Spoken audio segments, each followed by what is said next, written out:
What is one unwritten rule that you believe everyone should know and follow? On top of that, just knowing how to have a filter at a restaurant. I have no problem with dark humor or bad language, but if you're at a more family-friendly place or are within earshot of little kids, I've always found it to be good practice to tone it down, for multiple reasons. There's a time and place for everything. Keep your volume within the limits of your table, booth.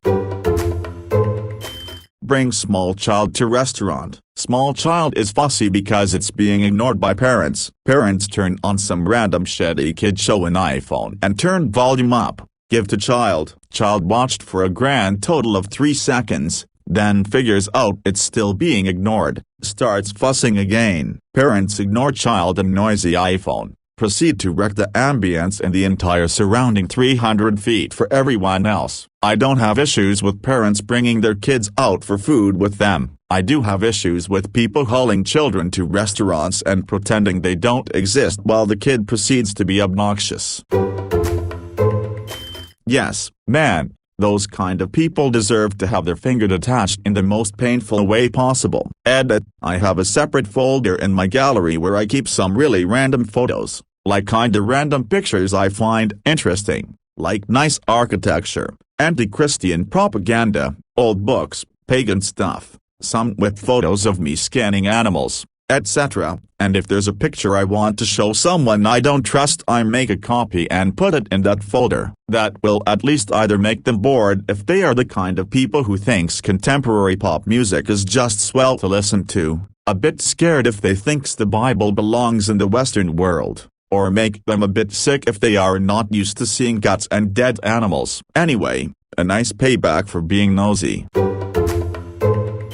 Can you write his in a letter, type it up as an email, and leave it as a voicemail addressed to every single member of my family, and send it twice? There's nothing worse than trying to sleep and seeing a bright light beaming through the crack in my door directly into my eyes as they adjust to the dark. This ain't the fucking telltale heart, people. Just turn off the damn lights.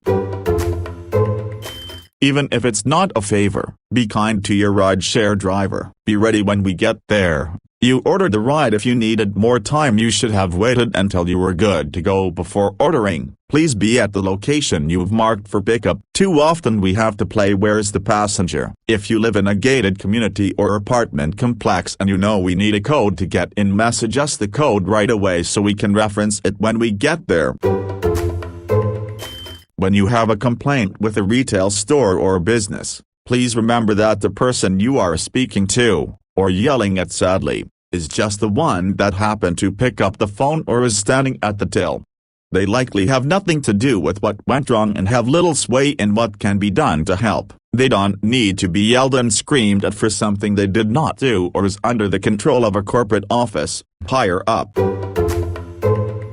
Absolutely. To add to this, don't file a complaint. Give a poor review of the employee for doing their job. The number of times I've received a customer complaint for poor service because a customer wanted to get me in trouble for something completely out of my control is too damn high. The employee isn't giving you bad service because you drove an hour to the store and something you wanted was out of stock, or they won't do something against company policy like process a transaction without an ID, etc. I have literally had a customer file a complaint about me refusing service because I wouldn't help them a half hour after we had closed because I was still in the building, closing tasks, and therefore should have made an exception since he is a regular customer.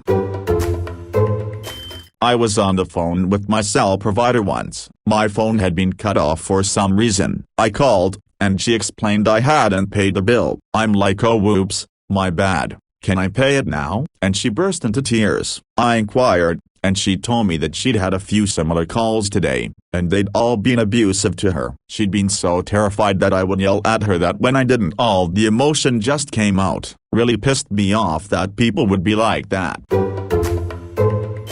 How about if a friend tells you something, particularly if it's private, don't go and blab about it to other friends. People just like that. Likely it should be a red flag to some degree that they don't respect you. I can't tell you how many times I told now ex-friends about stuff or whatever only to find out from a mutual friend that so-and-so told them about stuff or overheard them talking about something I said to someone else. Stuff that was meant to stay private and not be shared. I legit thought it was an unwritten rule that people followed and didn't think they'd just go and blab about it to someone else. Just WTF.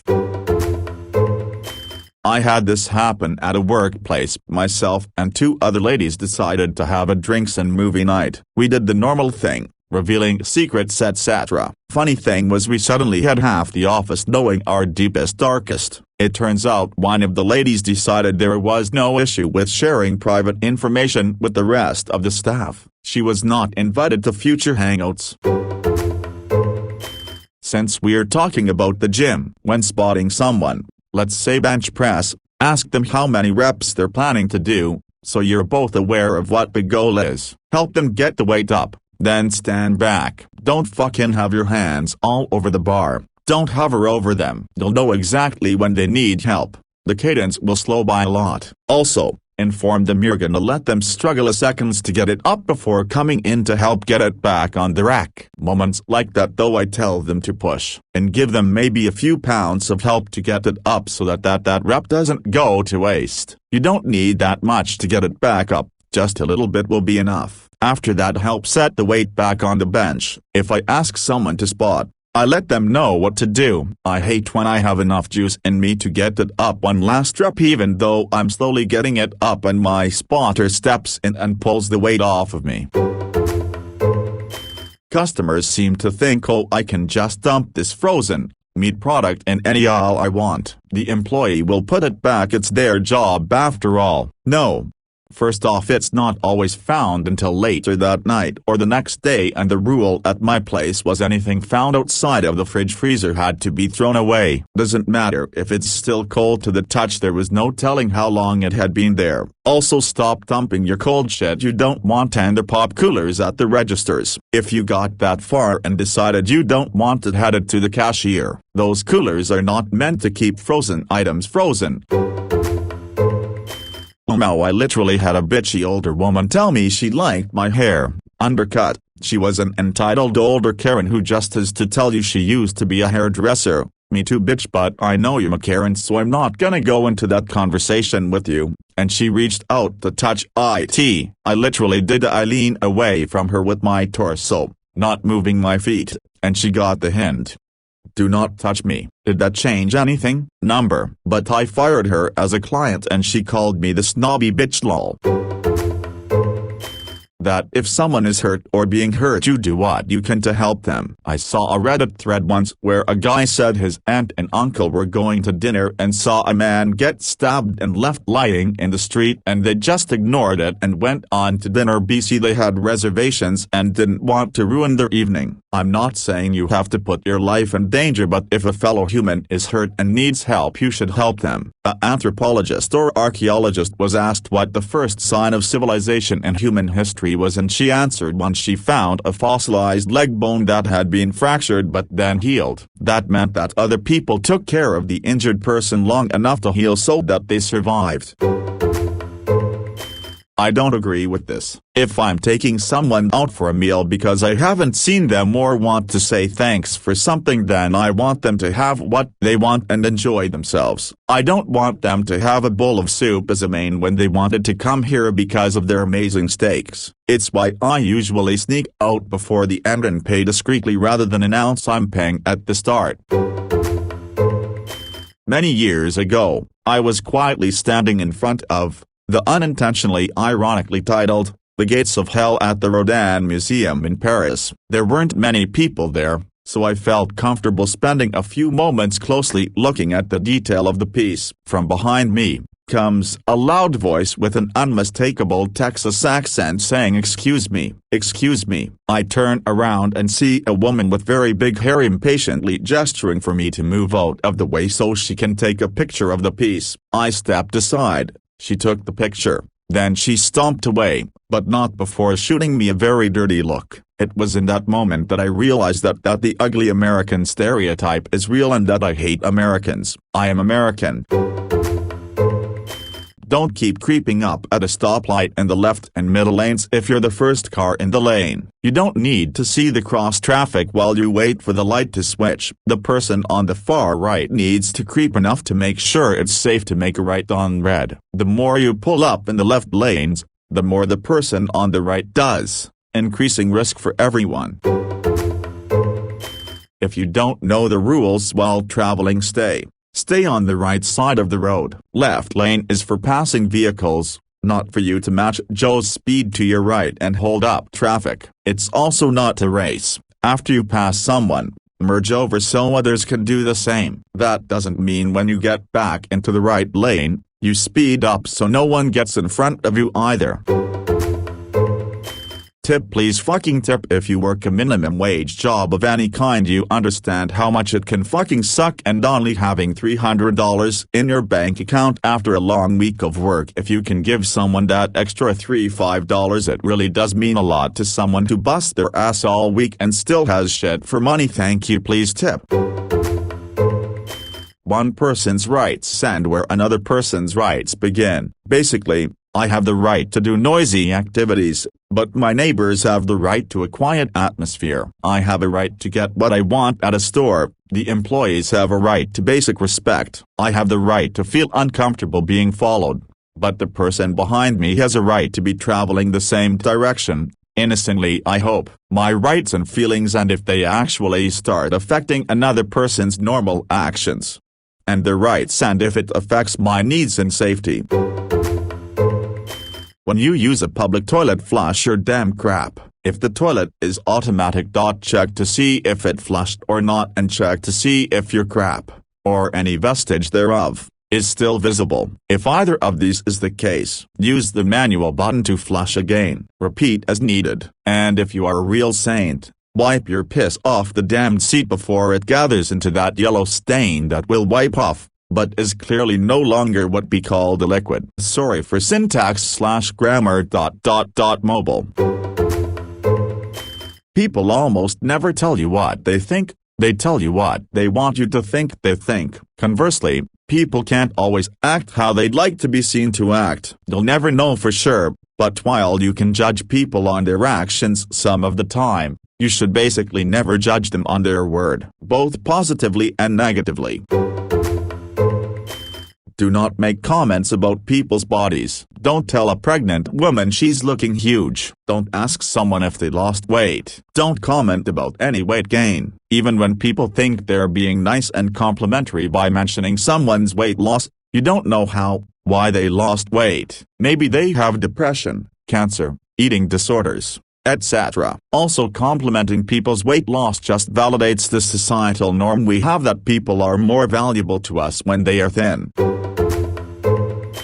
Don't stay at a restaurant later than you really need to, especially if it's late. You can take your time eating obviously, but if you're ready for the bill you should try not to hang around too much longer. It's mostly an issue on slower nights. We'll be ready to close things up, but we can't because of 1 or 2 tables that could leave but just aren't. As I type this, we're waiting for 2 tables to head out. I could have gotten home by now, and if they left now I could be out the door in 10 minutes, but for now we just have to wait.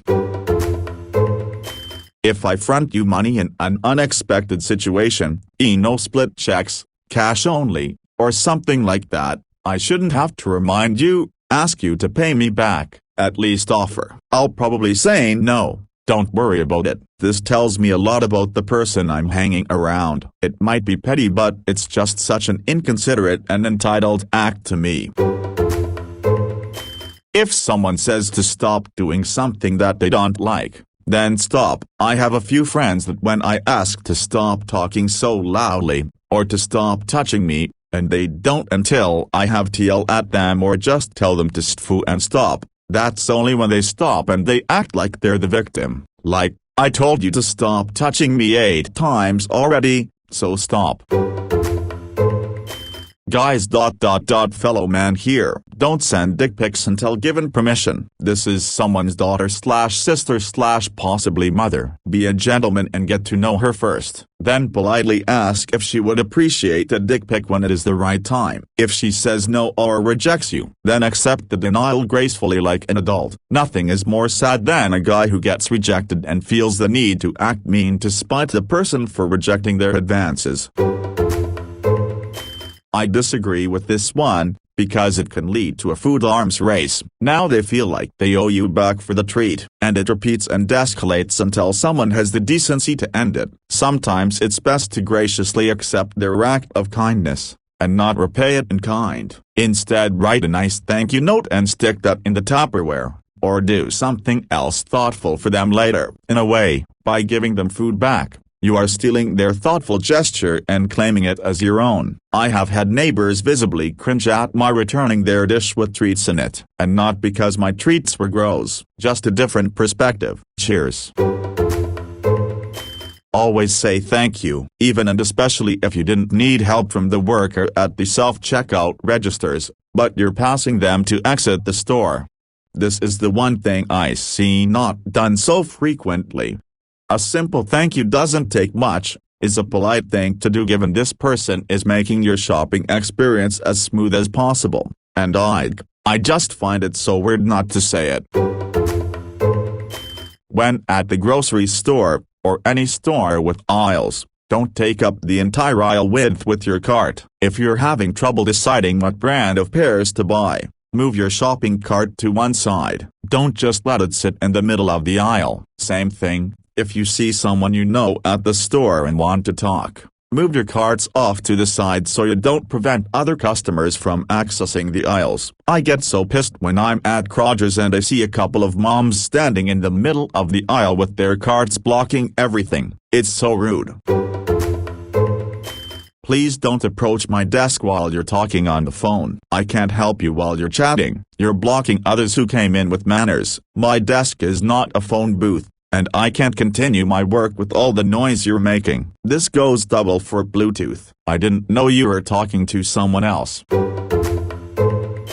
If shopping around in clothing stores, please hang up your clothes you no longer want to purchase. No, I am not your mom to clean after your entitled but freaking Karen. My purpose is to ring the transaction, not be a housemaid. It just slows down the time taken to process sales transactions, and the same Karen will complain about wait times. End of rant. If someone decides to trust you enough to show you something they are proud of, don't laugh at it, even if it's the ugliest drawing you've ever seen. I showed a friend my sketchbook in the 6th grade and she laughed and said, "Wow, these are horrible." I knew they weren't the greatest, but that completely destroyed all of my enjoyment for drawing. Sure, we were 12, but that shit stuck with me for a very long time. Here's one: if you ever decide to get your carry license and carry a pistol, never ever ever ever remove the weapon from the holster unless you're in a situation that really needs it, which is really just common sense. You idiot me, young and dumb, being a new gun owner and carrier, out at a store and open carrying. An older gentleman noted my pistol and thought it looked neat, then asked what kind it was. After explaining my pistol and where I bought it, I pulled it from the holster, flipped it around as to hand it to this guy, and was like, "You wanna see it?" Just ever so casually trying to hand this stranger my pistol, and like everyone in the general vicinity, 3 or 4 other people, frozen, looked at us. He politely declined and I reholstered my sidearm. We talked a little more before going about our normal business. I live in a small town, and at the time, being new to the whole thing, thought it was the coolest thing in the world to be able to own and carry a pistol legally, and that someone noticed and got in a conversation about it. I had no reason to distrust the guy, but that was the issue. That guy could have taken interest to my sidearm for much more sinister reasons, and gaining my trust could have led to a tragedy. Over the years, I have since come to realize just how fucking stupid that was. I conceal carry these days now because I learned just how annoying it actually is when people start chatting you up about your sidearm. Do not smoke on public areas. If you want to smoke, that's fine, But don't smoke around other people, like outside the doors to buildings, shopping centers, leaning up against walls that have no smoking signs on them, etc., etc. Other vices like overeating and alcohol will not make people around you unwell simply by doing it next to them, but secondhand smoke can.